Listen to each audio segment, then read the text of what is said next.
Well,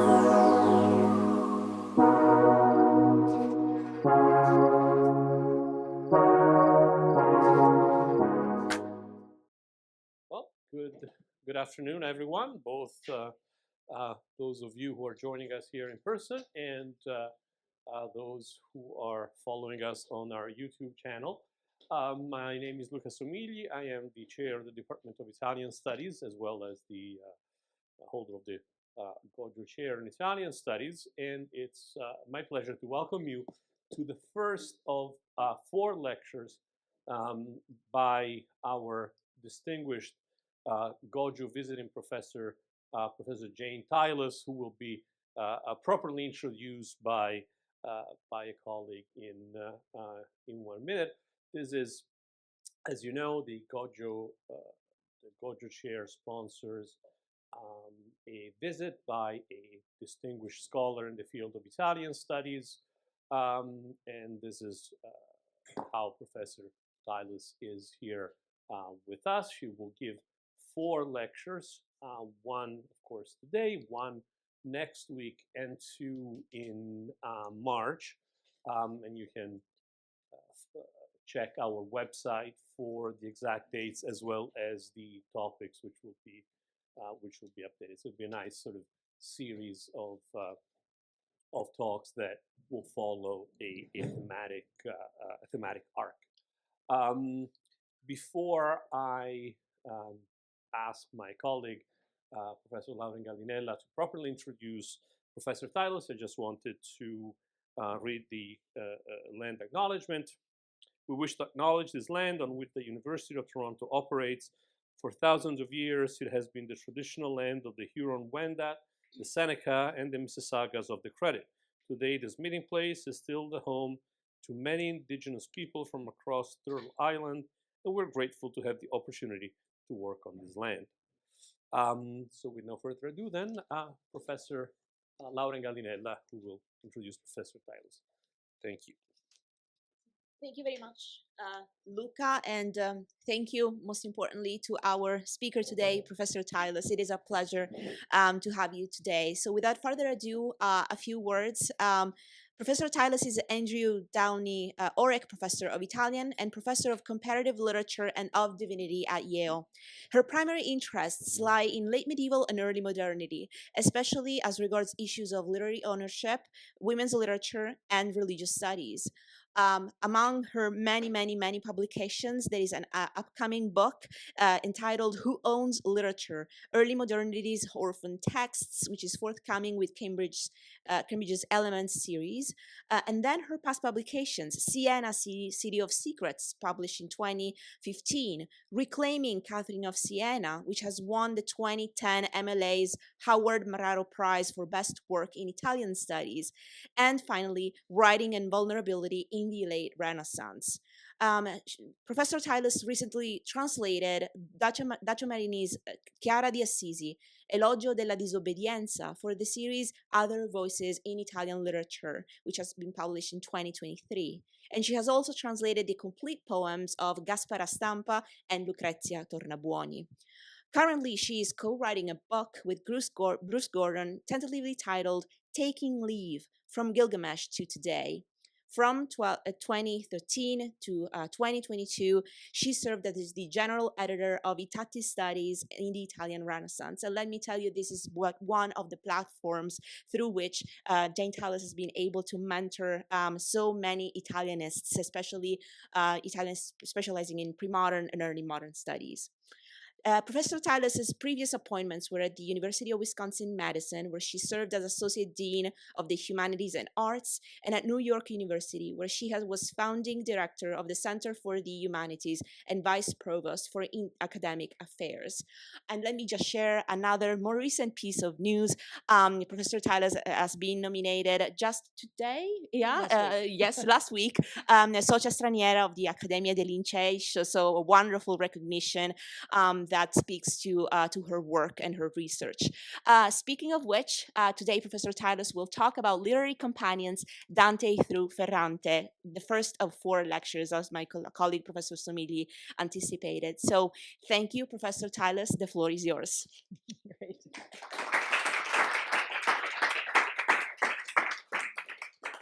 Thank you, Lara, for that very generous introduction, and Luca, and everyone in the department. Thank you for this invitation. It's a real honor to be here, and this is a year that I'm actually on sabbatical, so I actually had time to come. As we all know, things tend to fill up when you're teaching and sharing and all that fun stuff. So I'm just so pleased that this invitation coincided with a nice period of time where I was a little more flexible than I might normally be. So again, really a pleasure to be with all of you, and to know that I'll be engaging with many of you in this community over the next week, and then seeing you all again come March. So as Lara mentioned, the title of this talk tonight is Literary Companions, Dante through Elena Ferrante. And I'm starting with an image that you might be wondering, what does this have to do with Dante or Ferrante? Probably nothing. But let me explain it. Does anyone recognize it? Now I'm just going to get curious if anyone knows what this is a picture of.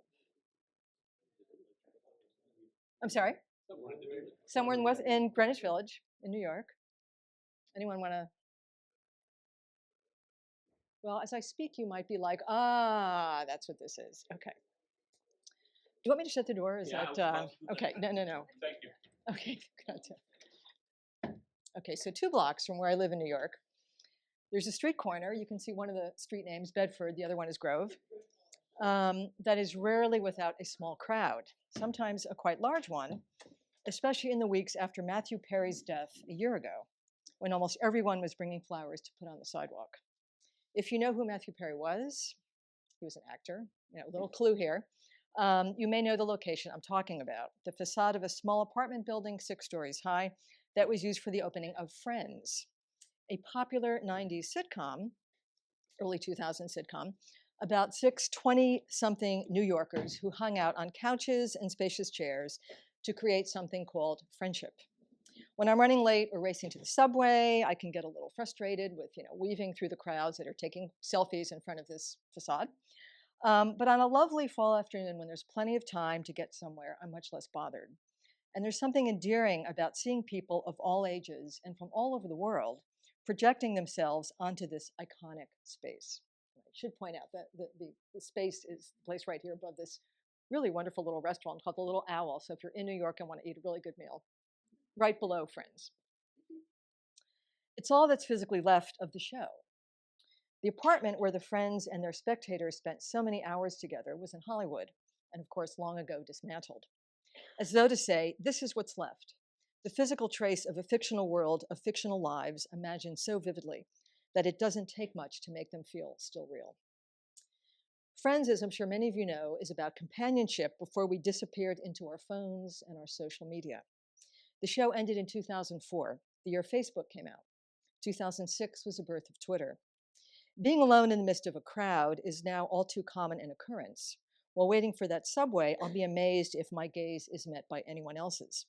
Unwilling as we are to detach ourselves from our Apple phones to explore something we don't know, the people standing next to us, the rats on the tracks of the subway, hopefully you don't have those here, or even ourselves. Of course, we're not always texting with family or friends or colleagues at work when we're waiting for a train or a doctor's appointment, or sitting in the middle of a boring lecture, perhaps like this one tonight. But if we are reaching out to friends writ large, it is the case that we're hardly the first to be seeking proximity in the midst of what we perceive as absence. In his classic mini treatise on friendship, tucked into the 8th and 9th books of the Nicomachean Ethics, the Greek philosopher Aristotle introduces a proverb of unknown provenance. Quote, "The inability to talk with one another has undone many friendships." Or in an Italian translation I particularly like, if perhaps somewhat less faithful, "Molte amicizie ha dissolto il silenzio." Silence has dissolved many friendships. The relatively rare Greek word aprosegoria describes a lack of verbal contact, the impossibility to communicate because of presumed distance. This can happen for many reasons in Aristotle's time as well as our own. Exile, plague, COVID, the departures, illnesses, and deaths of those we love. How to keep friendship alive in times of trouble. What does this have to do with Italian, you might be asking, although maybe this bookcase in the enormous Feltrinelli store on Rome's Largo Argentina, which I was just in on Sunday after going to this event at the Lince, might give us an idea as to how, at least today, friendship in and through literature is thriving. Possibly in part because of the success of Elena Ferrante's L'Amica Geniale. Interestingly, though, you don't see her on these shelves. Maybe she sold out. But it's hardly Ferrante alone who has generated such interest.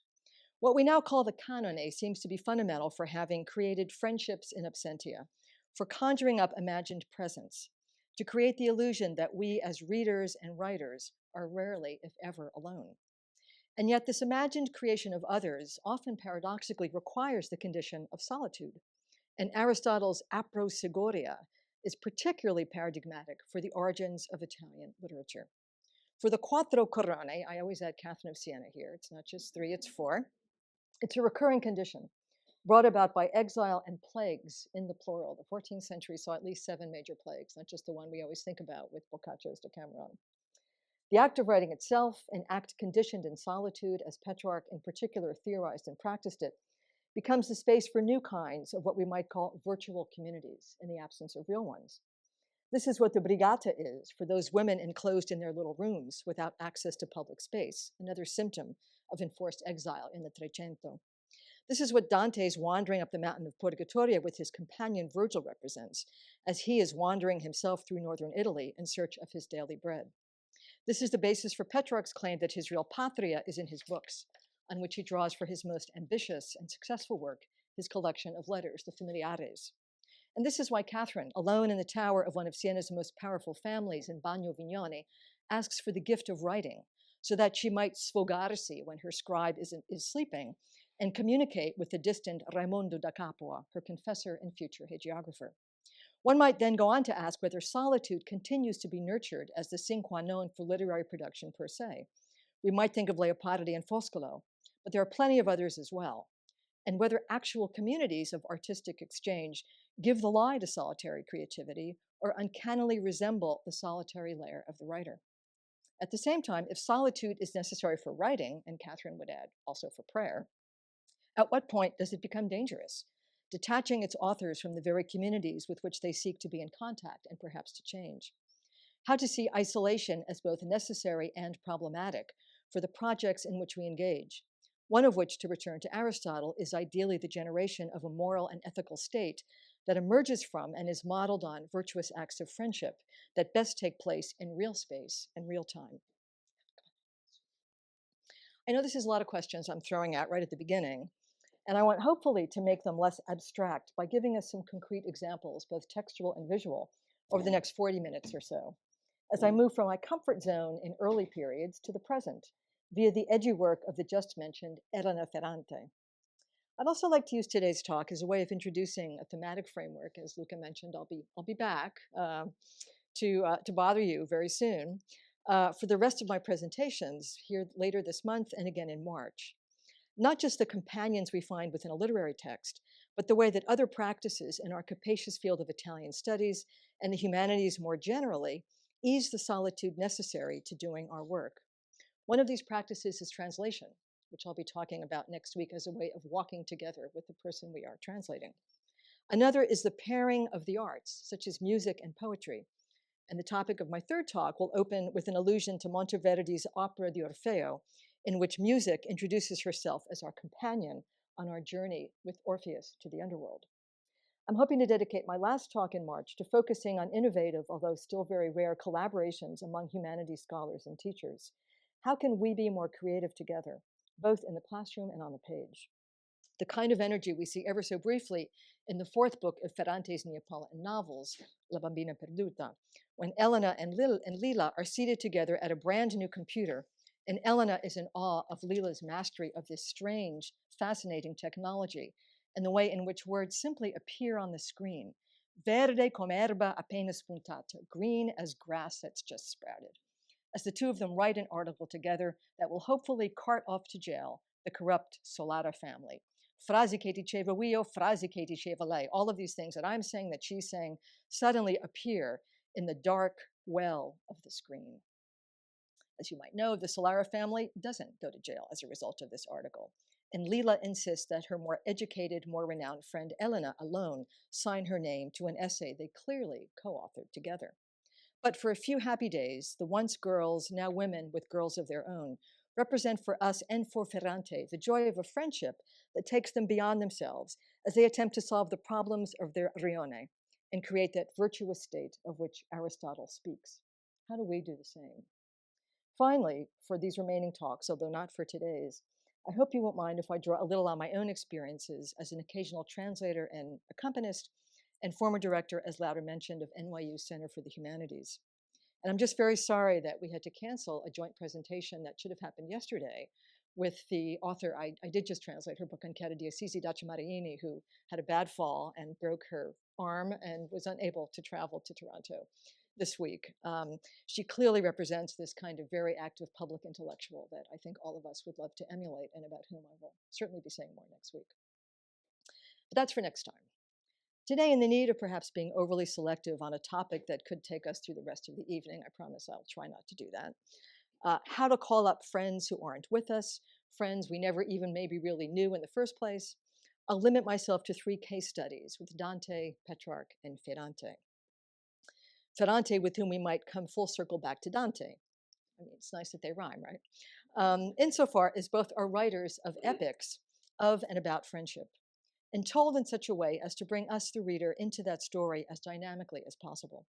The exiled Dante is theoretically alone only in that opening line, mi ritrovai per una selva scura, and then maybe just at the end. Elena, Ferrante's narrator, is only alone in the beginning and definitely at the end. Petrarch here might seem like the odd man out. He never finished his epic, Uncipio Africanus, that he started writing as a young man, and his lack of narrative continuity or his ability to create convincingly compelling personaggi is quite telling and screwed him up. Again, he never finishes his big narrative poem. He seems to be always alone, and even writes a treatise, De Vita Solitaria, dedicated to the joys of solitude. And unlike our other 2 examples, he embraces the project of friendship not in the Vulgate, but in Latin, a Latin that has at times been dismissively described as an artificial language, or in the phrase of Claudia Marazzini, una lingua grammaticale, to somehow provide a kind of remedy to the variability of natural languages. Yet, Petrarch's genre of choice, not the capolavoro of epic, but the letter, as well as a Latin that he suggests is particular and sensitive to each of his correspondents, offers us another way of activating friendship from afar. If Dante and Ferrante conjure up friends as they recreate for us the journeys of lives together in the past, Petrarch speaks to these friends in the present, in the full knowledge that they are apart. He doesn't give us or them the illusion of immediacy, as do Ferrante and Dante. He will not indulge us with fanciful imagined conversations between the living and the dead, the present and the absent. And he doesn't hesitate to throw out questions which he knows will be unanswerable, such as this one, which we see at the beginning, the very beginning, the opening sentence of his Familiares, Book 1, Letter 1. Quid vero nunc agimus, frater? Whatever are we to do now, brother? A question he asks, a wrenching question, in the time of death, of plague, of absence, and of his own voluntary exile. And he wants to hear back from the man, the brother to whom he's writing, Ludwig von Kempen, who he affectionately refers to as his Socrates, given von Kempen's wisdom and even dialogic meditations, before Petrarch himself can move forward. So that's the general framework for what I'm going to say, and I will jump right into our first author, Dante, and the first quote with which we can wrestle a little bit. From Purgatorio 3, the very beginning.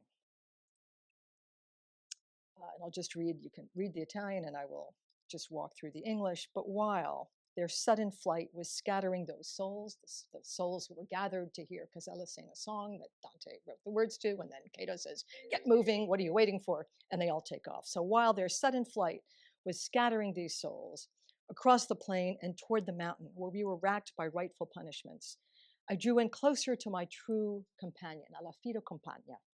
For how could I have run ahead without him? Who could have helped me as I climbed the mountain? These questions seem very sincere now. In retrospect, they might seem less sincere, but I'll leave that at that for now. The moment might represent one of the most moving accounts of companionship in the Commedia. Just arrived in Purgatorio, where Virgil suddenly finds himself very much a stranger, unfamiliar with the local terrain. Noi siamo peregrini come siete voi, he says to the other pilgrims arriving on the boat, fresh off the boat in Purgatory 2. We're no longer speaking of a guide and his pupil, but of a compagna, a word that tellingly returns us to the canto of Ulysses and the compagni, whom Ulysses made so aguti or eager to proceed on their own reckless journey that he gets them all killed. But Virgil is a true companion, and the notion here of leading, which we saw quite strongly in the Inferno, is now gone. Dante instead moves next to his friend, with his friend. Moreover, their journey is now a pilgrimage, the word uttered by Virgil a canto earlier, but also one cleverly hidden in this passage on your screen. Per la campagna, which ends line 2, would be understood in Latin as per ager, or through the field, the root of the word peregrinus, which I'll shift to very quickly here. Quite literally, someone not from the urbs that was Rome, not from the city, but from the ager, from the field, from the countryside outside it, in short, a stranger, without the hereditary rights of a Roman citizen. The fact that the vernacularization of per ager as per la campagna, to return to the Italian quote, then rhymes with campagna montagna, suggests how central the idea of friendship is to the pilgrimage that constitutes the heart of Purgatorio. One does not go up alone. It also introduces the idea of parity. The journey of pilgrimage makes people equal. The erstwhile maestro Virgil, the pupil Dante, and soon the pupil Statius, who followed Virgil's lantern but could not help Virgil himself. Anticipating the encounter with Statius in Canto 21, there's perhaps no more moving image of such parity as created through pilgrimage than the one that Duccio fashioned in 1309 for his remarkable Maestà, and with which, loyal Sienese fan that I am, as you might have told, I've long been fascinated. This is the supposedly chance encounter of the resurrected Christ with two of his disciples on the road to Emmaus. With Aristotle's thoughts about proximity in mind, the account from the final chapter of the Gospel of Luke is about the propinquity, the proximity of an absent friend, albeit a friend who's unrecognized. While the two disciples are talking on the road, ipse Jesus ad propinquans ibat cum illis. We have Jesus who suddenly, as we see here in the translation, himself drew near and went with them. Christ approaches his two grieving disciples heading home for dinner. When they see him, they then use the actual word peregrinus. Are you a stranger, since you know nothing about the horrible things that happened in Jerusalem?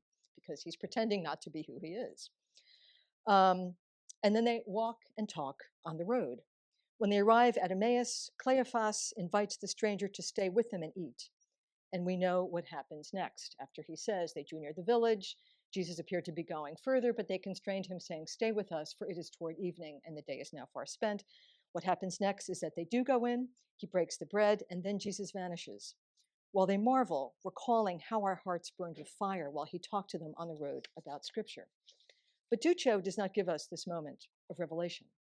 Instead, we see their arrival at the gate of Emmaus, otherwise known as the gate to Siena, given the newly laid out bricks that we see constituting the entrance that was built during Duccio's own membership on Siena's Committee of Bellezza. Duccio, that is to say, focuses on the gesture not of revelation, but of hospitality, the turning to a Jesus who is not simply the Roman stranger, but the Christian devotional pilgrim, the other meaning of peregrino in the medieval period. A pilgrim who is actually wearing the shell from Santiago de Compostela, along with the obligatory pilgrim's robe, carrying the pilgrim's pouch. You can all see this on the left, just dangling from his arm. And of course, the pilgrim's bastoni. And I'll show you one of my favorite images of a Jesus as pilgrim. This actually is a manuscript illustration from a 14th century manuscript of Jacopone da Todi's Laude. So again, much more clearly than in the Duccio. You see the bastone, you see the pouch, you see the overgarment that the pilgrim would normally have worn. But to go back to Duccio, that is to say, the moment Duccio gives us is the moment when Jesus, a pilgrim in both senses of the word, right, a stranger to the human planet, as it were, and also the pilgrim who's made his devotional trip to the divine, Santiago de Compostela, or heaven itself, is being invited into the hospice or safe place during the dangerous time of night where he will share food with the two brothers. For Duccio, Emmaus is about keeping Christ company on the road, even if they don't know who he is. The invitation becoming a moral lesson for looking out for others in their solitude, turning outward and backward to see who is following you. Duccio captures this backward glance, this extension of friendship, which will allow for the two disciples to become witnesses to nothing less than the divine itself, the culmination of their pilgrimage. Or as Paulo Carrile has put it, the invitation to hospitality and ultimately friendship opens us up, allowing us to escape from solitude, opening us up to what he calls altre grammatiche per la lettura del mondo, other languages so we can read the world. It's fitting that it's in Purgatorio, the most human and humane of all the cantiche, where Emmaus returns, the creation of a threesome with this guy in the back, who of course is Statius, another pilgrim on the road who, like Christ, comes up from behind. Save for Dante's backward glance to find a Virgil who has already disappeared in Canto 30, it's perhaps the only time in Purgatorio when the voyagers turn around to see who's behind them. And here is our moment in Purgatorio 21. Ecco, siccome scrive Luca. So we already have this introduction to Luke's gospel, which we've just seen. As Luke records for us that Christ, new risen from his burial cave, appeared to two along his way. A shade appeared, ci apparve un'ombra, and he advanced behind our backs while we were careful not to trample on the outstretched crowd, the avaricious and prodigal below. We did not notice him until he had addressed us. With God give you, O my brothers, peace. We turned at once, then after offering suitable response, Virgil began to speak. Statius comes like Christ from behind, then moves as one with the other two. E parte andavamo forte, we hear a line later, and eventually we'll move with Dante toward Paradiso, with Virgil already having returned to Inferno alone. At the same time, in life, Statius was ever behind Virgil, famously described by his admirer and would-be imitator as one who goes ahead with a lume from which he himself does not benefit, a lume or light associated with the Christian prophecy that Virgil had unknowingly embedded into his fourth eclogue, which Statius obviously carefully read. Thus does Dante here and elsewhere intertwine pilgrimage, companionship, into the idea of authorial or literary friendships. These are writers who are walking together, just to give us once again this beautiful 15th century manuscript illumination. These are writers who are walking together as a literary community of like-minded pilgrims. And Dante has Virgil explicitly recognize this association a canto later when he uses the phrase come amico, as a friend, twice in a row. Directing himself to Statius, Virgil says, but tell me, and as a friend, come amico, forgive me if excessive candor lets my reins relax. And come amico, exchange your words with me. This latter request, e come amico ormai meco ragiona, encapsulates the essence of friendship for the Aristotle Dante so closely followed. The ability to speak together while acknowledging, as Statius will when he refers to the lantern of Virgil's eclogue, the gifts they have received from one another, in this case, the gift of words. The wondrous thing, indeed, is that they are all speaking together. With Odysseus, we see Virgil warning Dante that he'd better take the lead in speaking to this Greek guy. And the only truly incomprehensible figure in the Commedia is Nemrod, also in Inferno. Dante's faith in what might be called the futurity of his native tongue is coupled with his desire to pursue an audience of readers that was not limited to scholars of a scholastic persuasion who had the Latin it took to converse with Virgil. Dante's words in the Convivio, the banquet, about giving bread to those without littera or letters, i.e. without Latin, calls attention to etymologically what a companion is, someone with whom we share bread, right? With compane, with bread. And it's telling that it's in the act of breaking bread that Jesus both reveals himself to the disciples at Emmaus and disappears. Although I will note that, when the Vulgate was first composed in the 4th century by Erasmus, the word companion didn't exist yet. So interesting to think about that too. Catherine of Siena would also talk about her letters as spreading the molicolae, or the crumbs of God's word, likening herself to the Canaanite woman in Luke's gospel who protests Jesus offering miracles only to the Hebrews. The Gentiles, she said, can at least collect the crumbs. In his desire to be liberale, Dante uses the language that most will understand, mere mortals, both men and women, not scholars. As Alison Cornish has put it, Dante made the choice for the vernacular despite, or even because of, its mortality. Languages die too, as Dante well knew. There is, of course, plenty of Latin in the Commedia, usually but not exclusively with a liturgical focus. Virgil himself is cited directly in Latin, in a line to which we will return, such as his phrase from the Aeneid, Book 6, uttered with the addition of a single Italian word, O, manibus O, date lilia plenis, give us lilies, O, with full hands.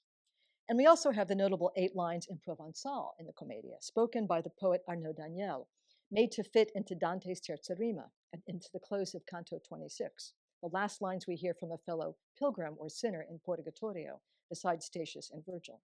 These are languages interspersed among one another, or as Ron Martinez has wonderfully phrased it, a walking together, one language keeping company with another. As we think about how much walking together matters in the Purgatorio, to think about languages walking together is, I think, a wonderful way to frame this. But at the same time, Dante is intentional about the capaciousness of the Italian Vulgare, its ability to absorb and assimilate its father tongue of Latin into the mother tongue, and is progressively made manifest as we go through and head especially towards Paradiso, where, as Kevin Brownlee argues, even liturgical Latin has more frequent translations than elsewhere in the Commedia. And this will happen with Virgil already in Purgatorio, especially in the single line which Dante would have said to Virgil were he only still there, and a line I'm sure many of you will recognize. In Canto 30, he sees Beatrice, he's overwhelmed. He turns to say to Virgil, although he can't say it to Virgil, I'm left with less than one drop of my blood that does not tremble. Conosco I segni dell'antica fiamma. I recognize the signs of the old flame. This last line, of course, translates a line of Virgil's, spoken by none other than Dido. Agnosco vestigia antica flammae. I recognize the traces, I recognize the signs of an old flame. Dante's refusal to give us this line in Latin, he's just given us manibus date lilia plenae, the line referencing the funeral services for the young Marcellus, Augustus's appointed heir who dies before his time, shows Dante moving further and further away as Canto 30 goes on from his friend Virgil, until, as John Fricero long ago argued, we're left with only the faint echo of Orpheus's triple invocation of Eurydice, as we see in the repetition 3 times, not of Eurydice's name by Orpheus, but Virgil's name by Dante. Ma Virgilio ne aveva lasciati scemi di sé, Virgilio dolcissimo padre, Virgilio a chi per mia salute diemi.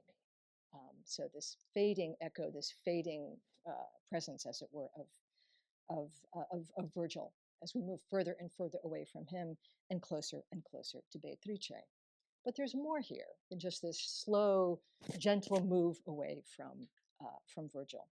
Beatrice, like Marcellus, died before her time, but she's also a Christ figure for Dante, literally saving his life by having left what Dante will call in Paradiso 31 her vestigia. And just think about this word here, vestigia.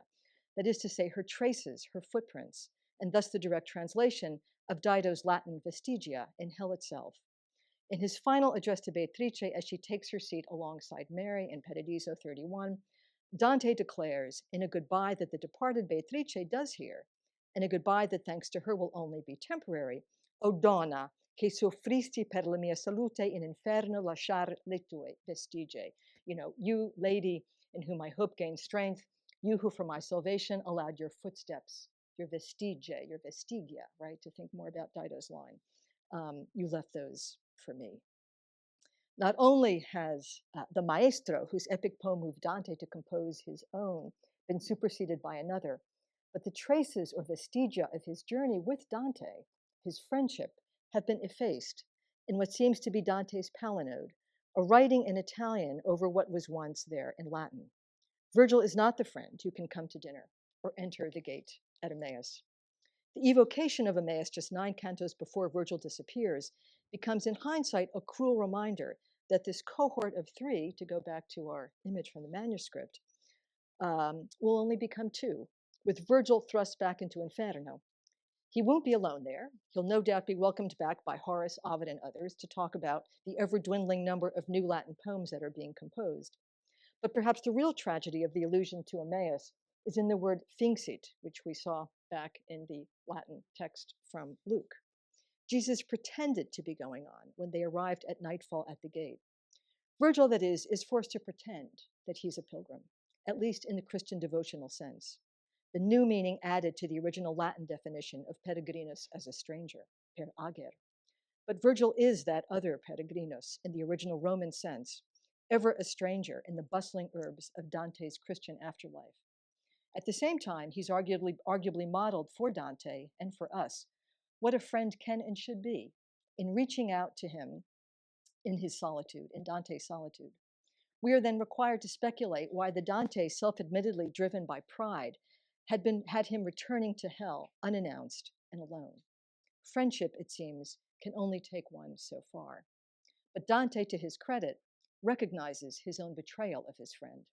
For the line, conosco I segni dell'antica fiamma, is itself the expression of betrayal, Dido's betrayal, as she prepares to forgo her allegiance to her dead husband Sichaeus in order to give herself to Aeneas.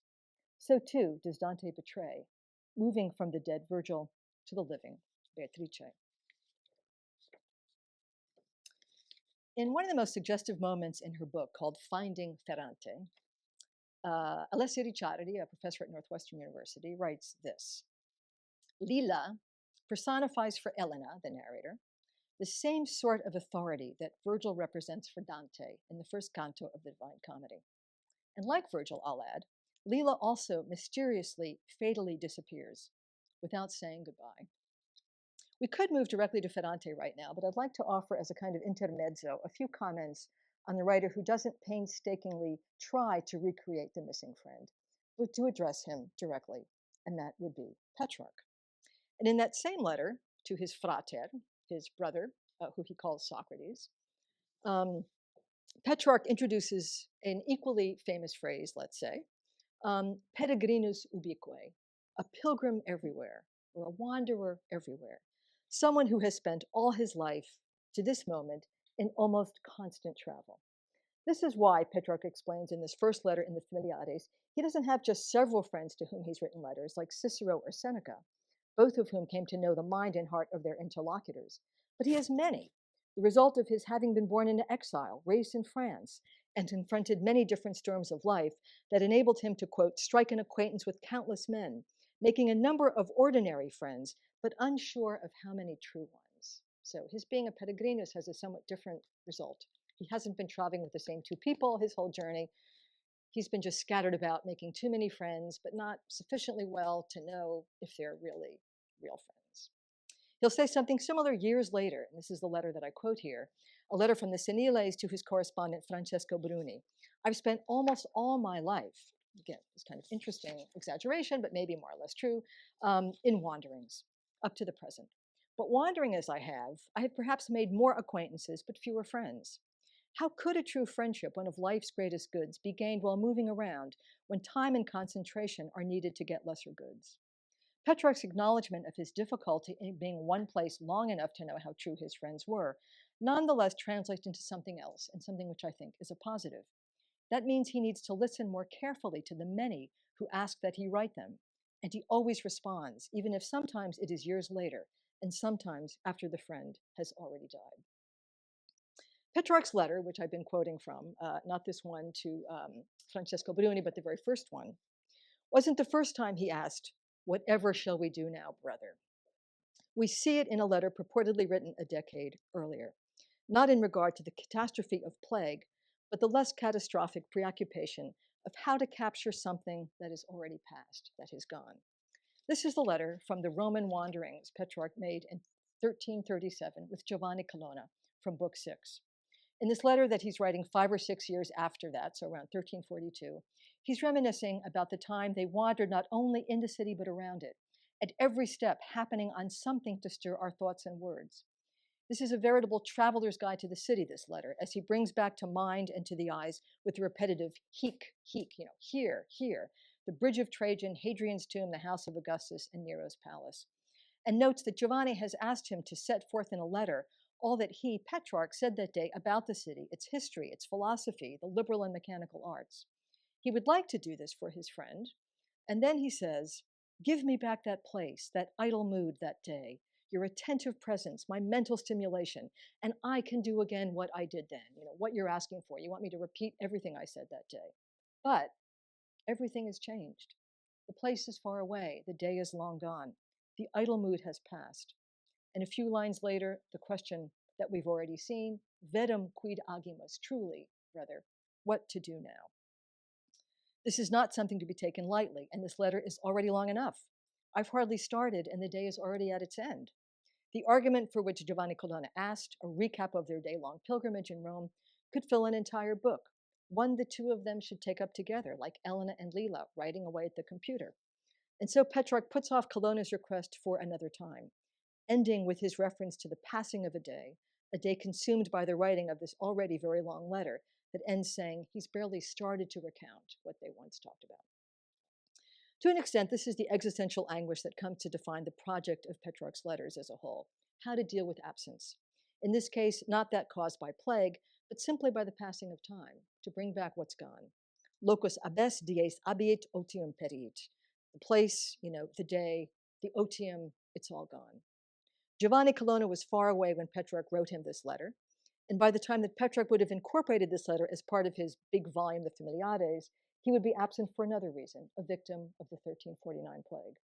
At the same time, the evocations of a Rome long dead and now in ruins, as Petrarch and Giovanni reverse the walk that Evander and Aeneas take in Book 8 of the Aeneid, where we hear of the future greatness of what was then simply bare countryside, becomes a restitution of sorts, even if the recollection cannot ever finally recapture what is gone.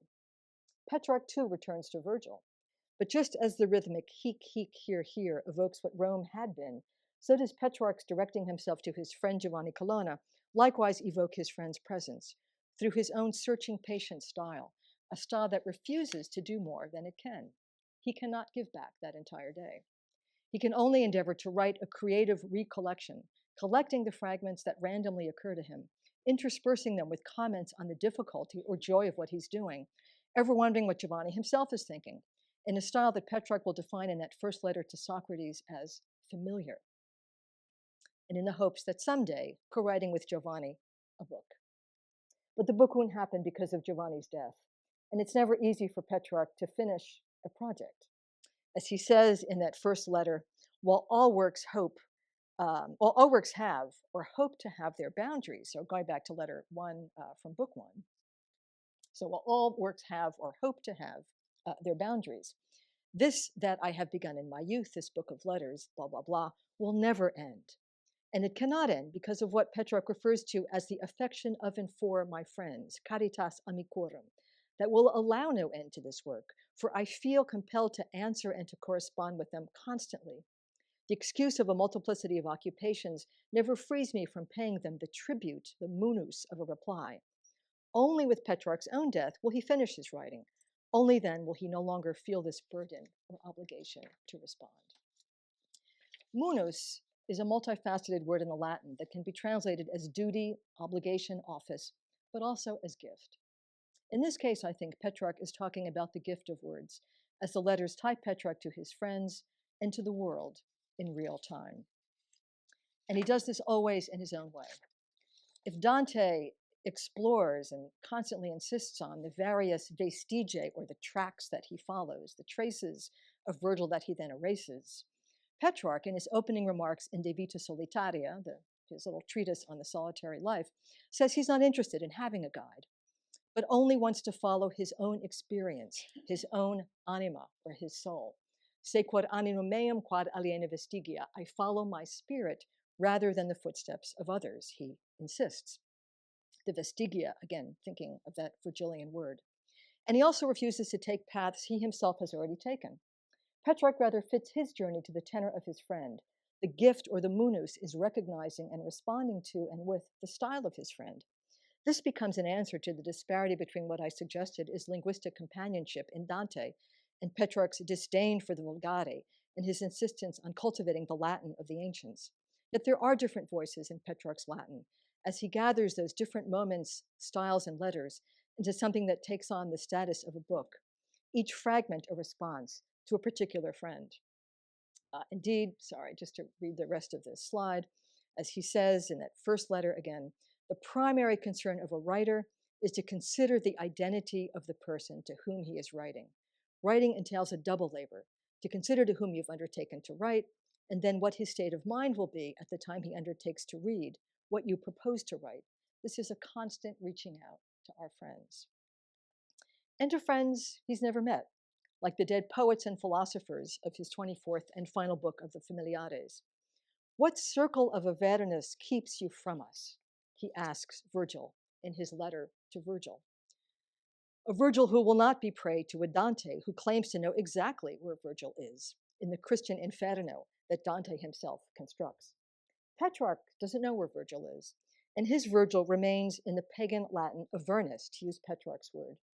Petrarch accordingly writes Virgil not only in Latin, his own language, but in the dactylic hexameters of the Aeneid, one of Petrarch's very few letters composed in verse.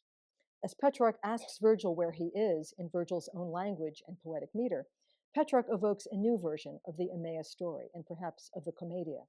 Petrarch seeks out the solitary figure lost in the Salvascora, that is hell, in Avernus, and addresses him in his own tongue, offering to be his friend. Where are you? I want to speak to you. I want to find you. So Petrarch becomes Virgil, and Virgil becomes Dante in this wonderful letter, the last one of Petrarch that I'll mention. So on to Ferrante to end. Where to situate Ferrante and her vanishing friends? There's lots to connect Elena, again, as I'm sure you all know, the narrator of the 4 Neapolitan novels, to the 2 denizens of the Italian canon I've just been talking about.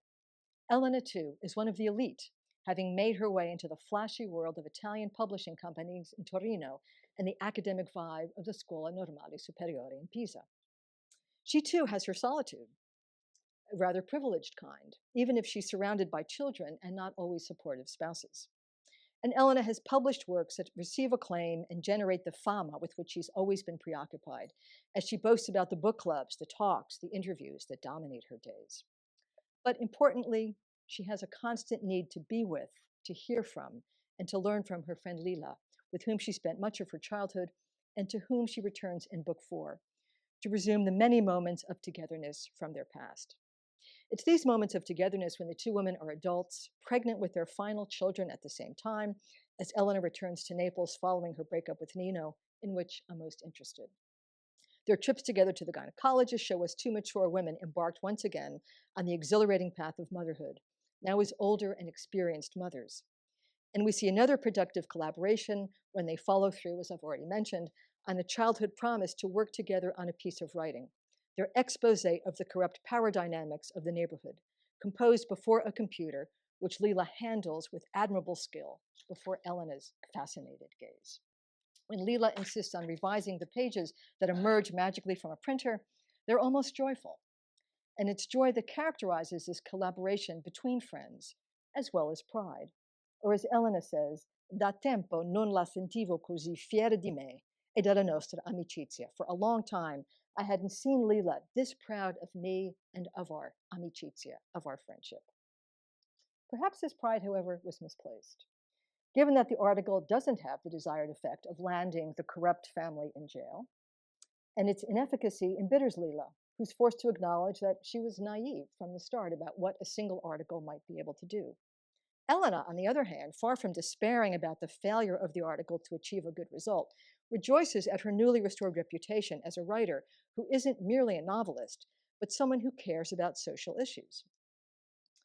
Years ago, she had been seen as someone engaged with the unions or with feminism. Now, thanks to her collaboration and Lila's decision to send the article out under Elena's name alone, others recognize Elena as combating il degrado della mia città. But this had perhaps been Lila's idea from the start. In a key phrase, Elena writes that she, Lila, voleva che mi impegnassi di più e meglio, that I engaged myself in something more and something better. Lila's plan for her educated friend is that she embrace a role as someone who speaks for others, who takes up others' grievances and defends them, that she emerge from her privileged academic solitude, that of the academy and the elite publishing trade, to use her privilege and Lila's amicizia to speak out for change. There's much to be said about Lila's ideal vision for her friend, the Lila who stayed behind when Elena went on to explore her new life of privilege and learning. For Lila remained connected to the Rione and her lower class roots, even as she climbed a financial ladder, if not a social one. As Elena notes, dismissively at one point, Lila has never been on a plane. She never came to see Elena in Florence or Torino. She's never even been to Rome. She's a local, uninterested in the voluntary exile of an Elena or Petrarca. And that's the irony. The role that Lila asks Elena to take on by writing this article with her is one that Lila has been playing her whole life, speaking up and working for a community. By staying in place, Lila has become what Alessia Ricciardi, to quote Alessia's work again, suggests is a version, Ferrante's version, and in turn Gramsci's, of the organic intellectual, Without the apparatus of elite institutions, Leela does become a self-made woman, and one who never loses her contact with her origins.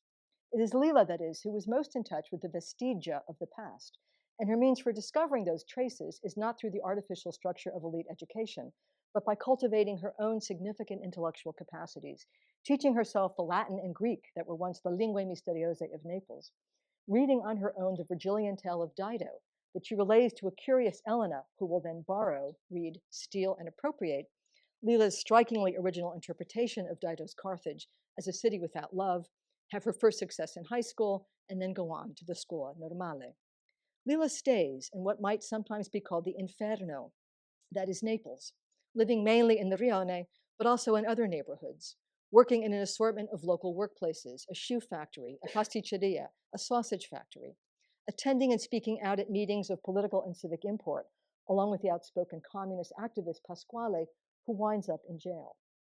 Leela's life, in effect, has been lived with others, men as well as women, children as well as elders, to and through her own home in its various manifestations. Hers is not a life about her, but in the bigger picture whose vestigia, literary as well as historical, contemporary as well as past, become the point. This is especially the case once her daughter Tina disappears, a Tina whose death Leela staunchly refuses to accept, whose story, like that of Naples, necessarily goes on. In a story, the shared stories of Tina's disappearance and that of Naples, that Elena begins to suspect Leela is privately writing, as she quits her lucrative job running a computer software company and disappears into Naples' Biblioteca Nazionale to learn its history, and wanders constantly down its side streets and into its churches and ruins to find the traces of that history on her own, and in the meantime, possibly find her lost daughter. As Elena reflects on Leela's interest in a Monastero di Frati Ermitani, or a church dedicated to John the Baptist, she begins to suspect that what Leela is telling her orally after all of these trips that she's taking might already have been written down, gathered into a voluminous text, and Elena is forced to ask herself, quali sono le sue intenzioni? What are her intentions? Is she just organizing her wanderings and her readings, or is she planning a book on Neapolitan curiosities? The suspicion of the emergent writer and the emergent text begins to paralyze Elena with the fear that Leela will complete a book that will surpass Elena's output in every way, a book that will frame within the history of Naples the personal history of Leela herself, with the tragic narrative of her daughter's loss to Naples' winding streets and criminal culture. Indeed, Elena becomes gripped by la certezza che Leela, scrivendo di Napoli, avrebbe scritto di Tina, e il testo, proprio perché nutrito dallo sforzo di dire un dolore indicibile, si sarebbe rivelato fuori dal comune. This will be an extraordinary text. Leela has a story to tell that is hers, not Elena's. The loss of her child, the attempt to find that child in the dark depths of the Naples through which she wanders every day. And Naples, moreover, where, as Leela puts it, il mondo è venuto da me. There are now Africans, Asians, and every angle of Rione is full with the odors of foreign cuisines, and above all, lingue misteriose, other dialects that slowly are absorbed into the dialect of Neapolitan itself. Here we have in Naples the very linguistic versatility and multiplicity that militates against the crafted, careful Italian language that Elena now only speaks and writes, and that pointedly excludes any dialect. This, in Naples, is the true walking together of languages, such as we saw in Dante's Commedia, that Elena can only evoke from a distance, as it were, despite having called for many years Naples her home. In short, Naples has become the world, a world where Leela stayed, in contrast to her educated friend who has andate in giro per il mondo, to find what could now be found in the old Rione. If only Elena had remained. And Elena reprimands herself for the grave negligence of having lived in Naples senza sforzarmi di conoscerla, with ever forcing myself to get to know it.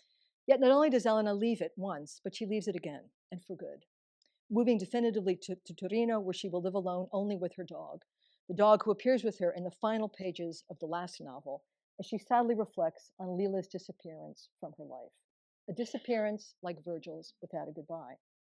As Elena well knows, this was an ending precipitated by her publication of a short story called, perhaps ironically, Un'amicizia, a friendship. It's telling that Elena writes this novella in the span of a few weeks while she's visiting Naples, staying not in the Rione, where that friendship unfolded, but in a hotel room with a balloncino che aveva una bella vista sul Vesuvio, a balcony with a great view of Vesuvius. That is to say, she's no longer a Neapolitan, she's just a tourist. And yet, this is the very moment when she chooses to tell the story that is not hers to tell, knowingly doing what Lila explicitly prohibited her from doing. Non scrivere di me, don't write about me. Elena knows what the consequences of un'amicizia will be, and she's correct. She continuously writes and calls Lila to find out why she's not in touch with her. She calls Lila Sandrino, but to no avail.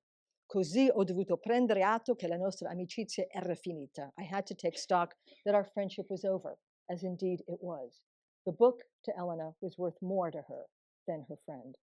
The Neapolitan novels become the attempt in more painstaking literary fashion to recover the traces of that friendship. But once Elena has finished her 4-book history, all she can do, as we learn in an epilogue, is to reread it to discover where there are any vestiges left of the life or the presence of her friend. That is to say, she rereads only to verify if in a few lines it might be possible to find some trace of Lila having entered into my book, of her decision to take part in writing it.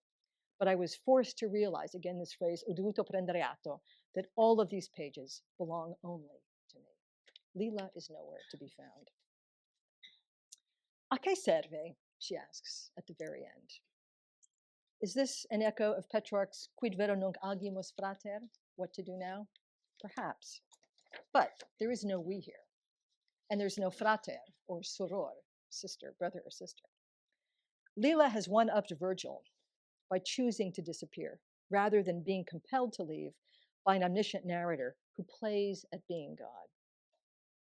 Moreover, Lila has left no more words for Elena now to copy, to inscribe, to translate, to efface.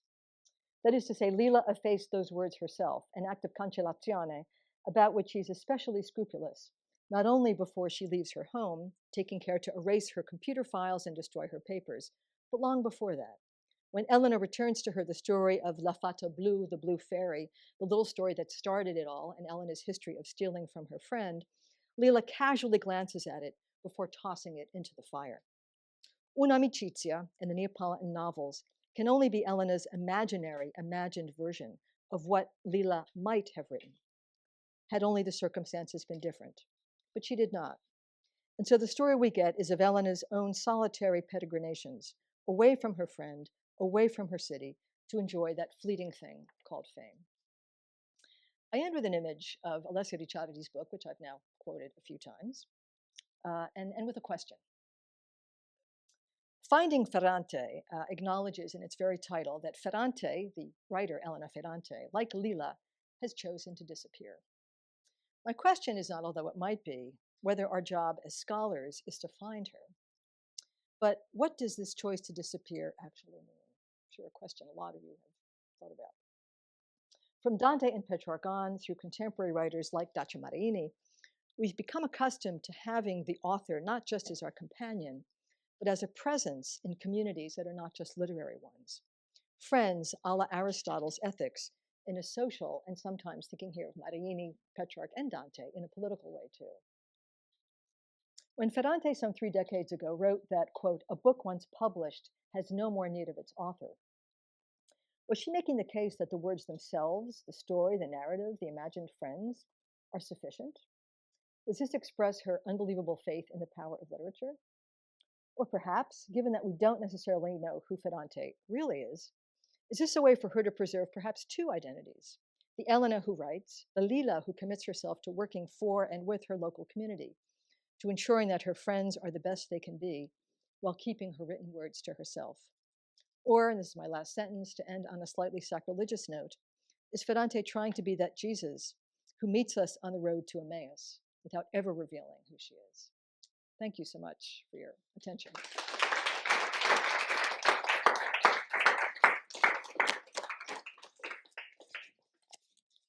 Thank you so much, Professor Tylus. You can, I don't know whether you want to stand, but you can open the I'm happy to stand, and yeah. if you have any time and patience and questions, I would love to. You can open the floor for questions. I'm sure there will be many. I'm ready with a pen.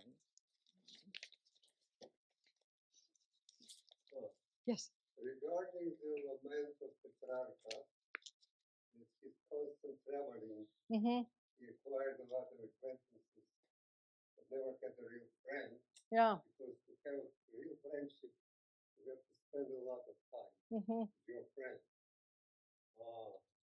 I come to somewhat different conclusion that to be a good friend, people should know each other well, but knowing each other too well can turn the best friend into the worst enemy.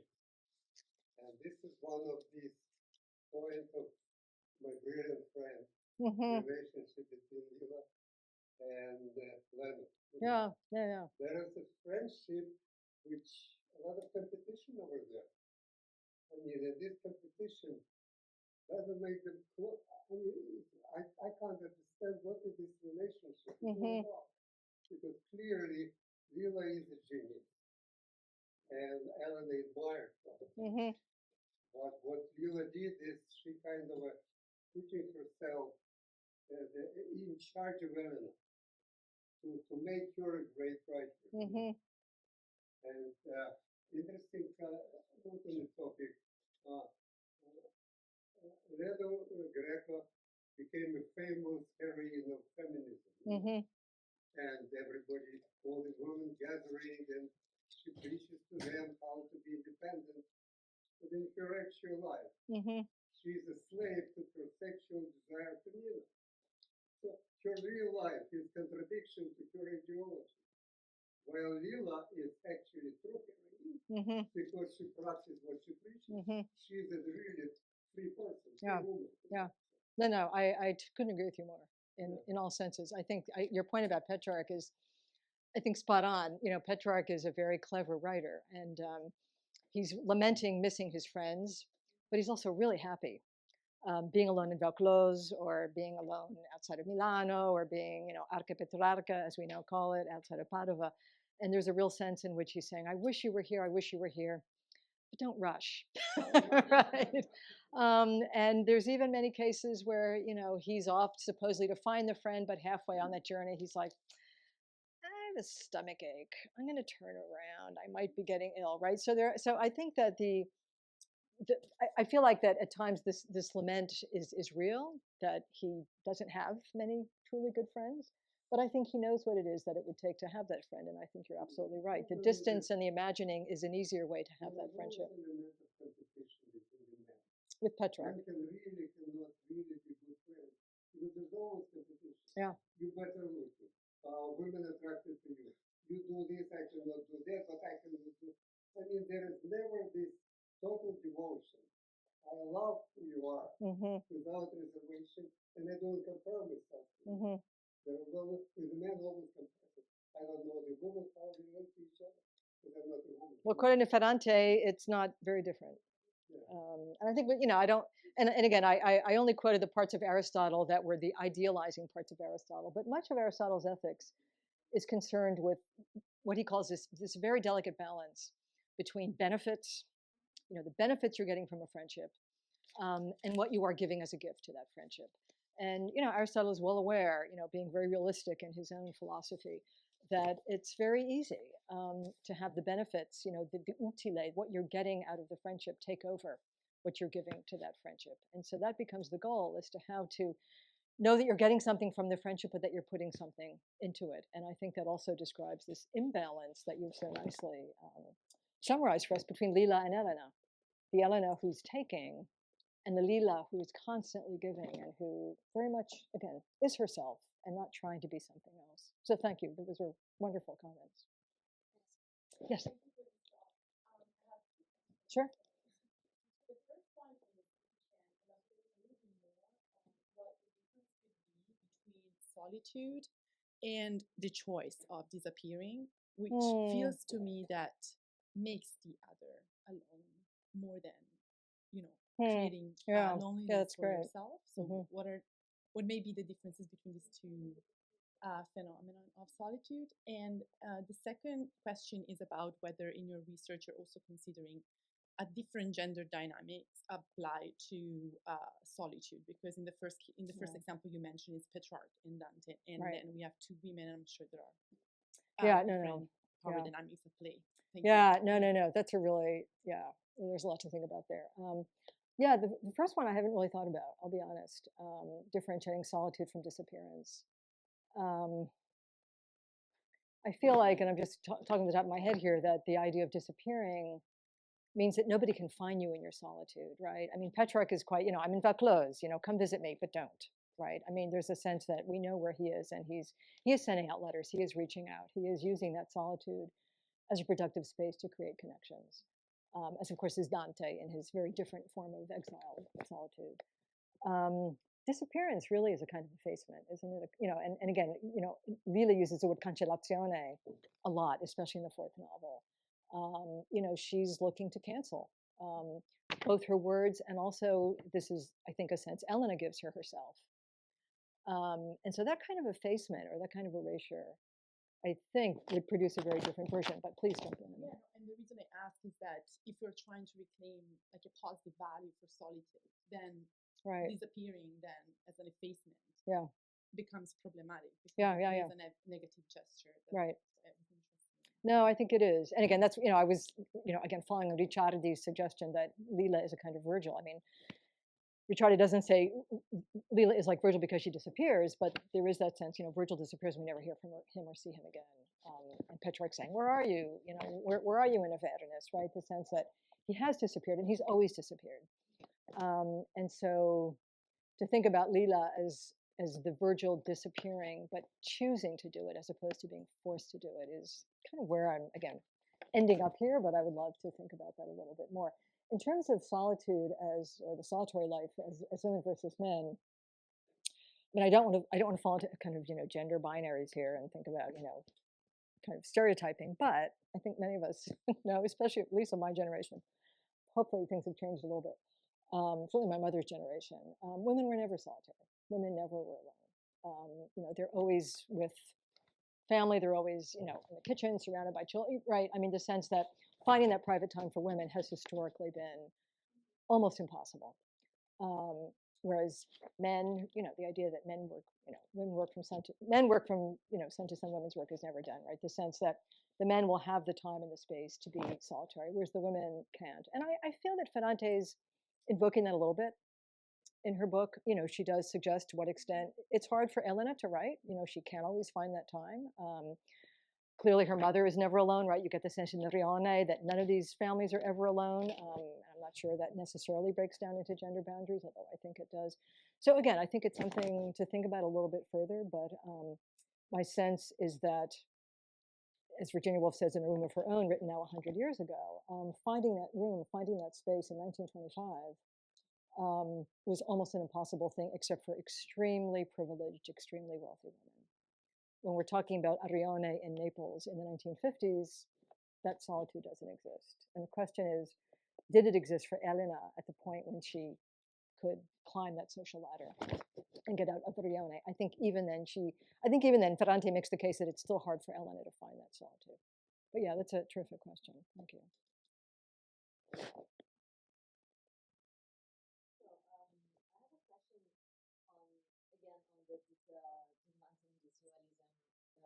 Versus women friendship, because your cases are like so friendships in early Middle Age or early Renaissance, and then it's a really long time after that we find Ferrante.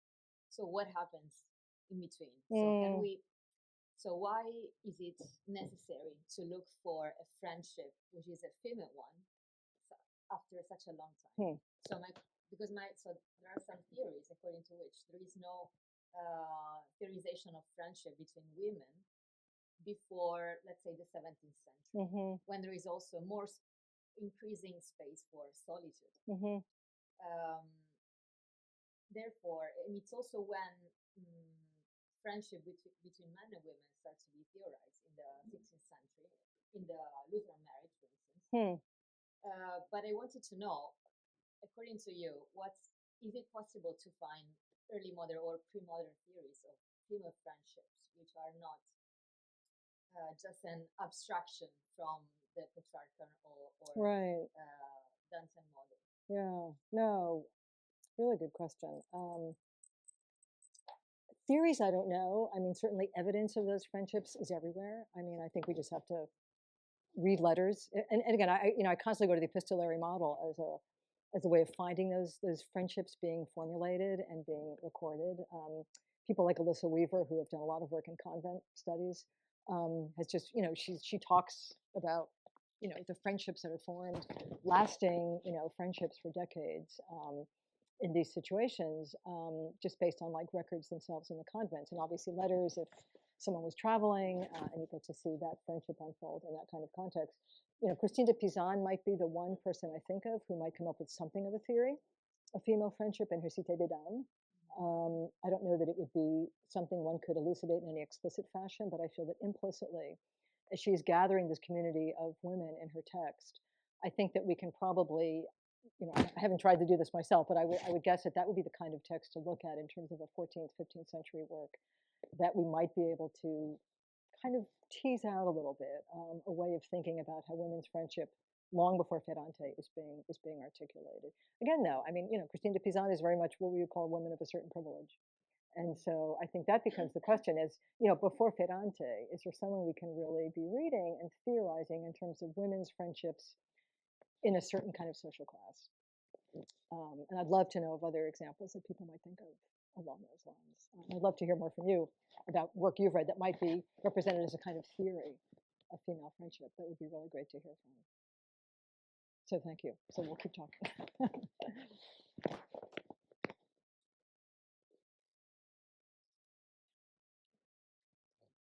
Thank you very much, Professor Tylus, for the talk. I have one question. So you have talked about the notion of solitude, and you mentioned Petrarca and Vaucluse. So my impression is, which reminds me of Pius II and his talk about the otium. But the fact here is, let's say, where Pius II wrote those letters, he was really close to Graz, in the countryside, but very close to metropolitan centers, right? And then Vaucluse is really, really close to Avignon, within half a day's ride. So, so for me, I think maybe perhaps this notion of solitude would be more about the apparatus of being alone rather than this absolute segregation between he himself and the world. So what do you think about it? Or do you think there's any connection between the otium, or the Roman idea of rusticare with the solitude, which is not like the absolute solitude, but the apparatus thereof? Yeah. Yeah, I need to know a little bit more about Pius II to be able to comment on, even though he's Sienese, to comment on that. I mean, and like Petrarch, profoundly learned humanist and writer of letters, among other things. I mean, one of the things, yeah, and I'll have to think a little bit more about your question. I will just say that one of the interesting things about Petrarch's De Vita Solitaria, which, by the way, I called it a treatise in my talk, but it's really a very, very long letter to his friend Filippo Casobol, who was a bishop, who had asked, like Giovanni Colonna, he asked for a piece of writing. He said, "Can you write about solitude, the Vita Solitaria? I'd like to hear more about it." And 20 years later, Petrarch finally gets around and sending him what is essentially a letter. But in that letter / treatise De Vita Solitaria, I think Petrarch really makes the case for a huge difference between what he sees as the absolute solitude of religious asceticism, which he takes up quite extensively, and the kind of solitude that I think you're alluding to a little bit here, which is more, it offers the possibility of, let's say, limited engagement with others. So it's not about, being, having a hermetic life, sealing yourself up in a cave, or, climbing a tree, as was often done back in the 3rd century. But, really devoting yourself to a kind of more moderate, kind of daily routine, as it were. I can imagine Petrarch, he likes to be able to walk in the morning, write in the afternoon, and maybe have a glass of wine with a friend at night. Right? Really, I mean, this doesn't come out explicitly, but you infer this from reading the way that he talks about his day. So this is very much, I think, and your point too about, is it partly also about the where? right? You know, it's not so much solitude per se, but where he is, and thinking about this lovely quasi-pastoral Georgic environment in which, you know, he has fresh lettuce every day coming on his plate, right? I mean, he has access to really great grapes and therefore really good wine. And, you know, he can kind of think about a different kind of rhythm of laborers on the earth, i.e. all the farmers around him, and connect that to his own, I think, very acute sense of seasonal time. I mean, you know, the idea of time in Petrarch is something that we could go on and talk about for hours, and I won't do that here.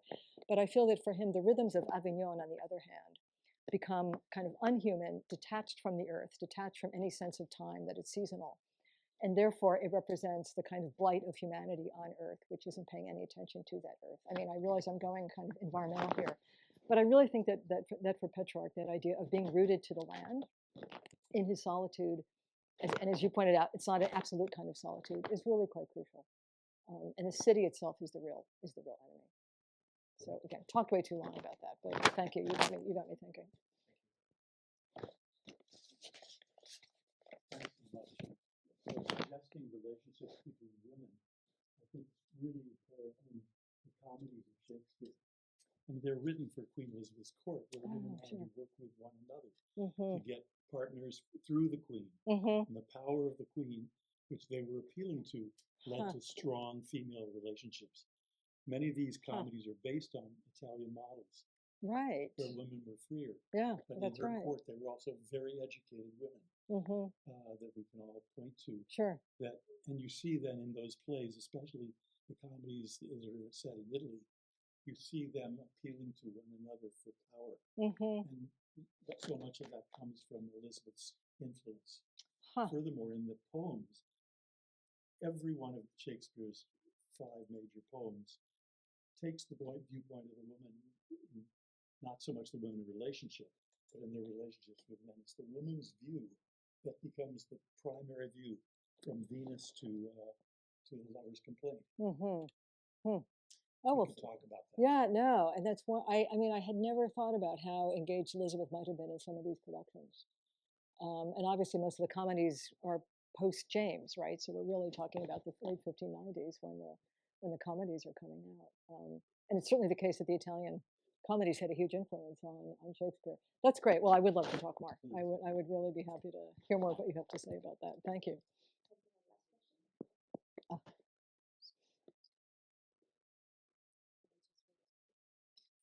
Well, thank you so much. It was a wonderful talk, and I certainly need more time, to think about it and to see how it lands in my own mind.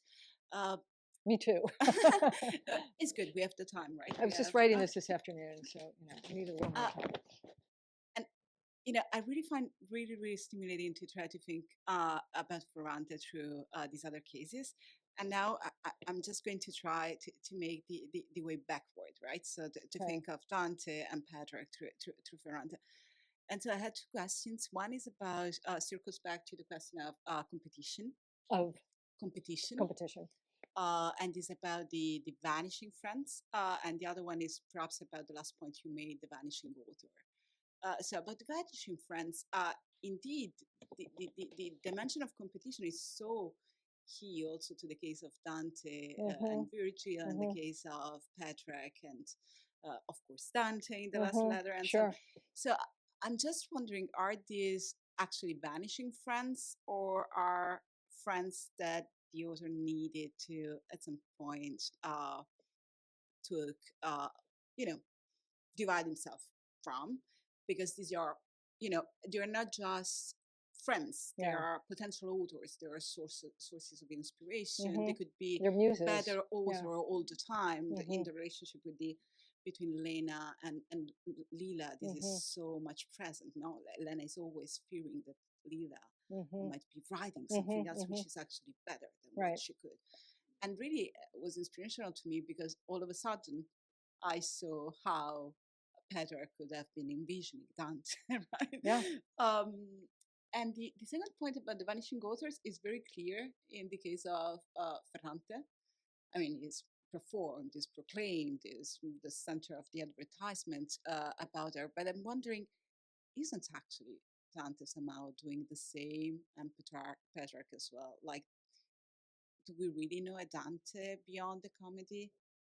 Do we really have a Petrarch, after the letters, given that the letters, they will end up only with him? Like, isn't she so classical, Ferrante, that actually she's reperforming a specific paradigm of authorship that is so rooted? I do not know if it makes any sense, but you open questions. Yeah, no, that's a very interesting way to think about it. I mean, my superficial response, and again, this just goes back to one of my last comments, that Dante, we have the monarchia, right? We have letters, right? We have this, we have extra textual evidence that ties him to history, exactly. Petrarca, I mean, I would say the letters themselves are the textual evidence that tie him to history. His constant engagement in everything from getting the papacy back to Rome to Colorienzo. So again, I mean, I feel that they are leaving deliberate traces to link their identity, not just as author of a capolavoro like the Commedia, but political and social sensibilities to, again, European history. And that's what we don't have for Ferrante. I mean, I suppose you could say, well, her most recent collection of essays, Il margine di tato, you could say there she's talking a little bit about things like the politics of dialect and things like that. So, and some of the other essays in Frantomalia. So you could say she's also tracking a little bit her relationship to non-literary issues, I suppose, in that way. So I'll have to think about that second very intriguing question. As for the vanishing author, I mean, obviously there's been a lot written on the Petrarca-Dante connection, or lack thereof, right? The extent to which Petrarch seems to kind of ignore Dante, right? As we know, he does not. But his own attempt to efface, as it were, or minimize Dante's presence in his own oeuvre is, I think, a really fascinating question. And as you're saying, the fact that Dante had to have been looming for Petrarca as this, not competitor per se, because Dante's long gone by the time Petrarch shows up on the scene and starts writing, but he is someone with whom he has to do some kind of battle. So, one obvious kind of question is, is Petrarch's decision to minimize the vulgare and to really throw himself into his Latin, is that his way of making Dante vanish from his own literary world? Canzonieri, of course, is something altogether different, and the Trionfi as well. But I think that to think about this haunting presence that is so haunting and so there and so competitive that you just ignore it altogether and do something else is another interesting way of getting at this. So thanks, Lisa. Those are, again, really merit a lot more conversation and thought. Really appreciate it. Yeah, I hope so. Unfortunately, our time is up, so I would like to thank again Professor Tylus, and one last round of applause for Well, thanks to all of you. a wonderful lecture.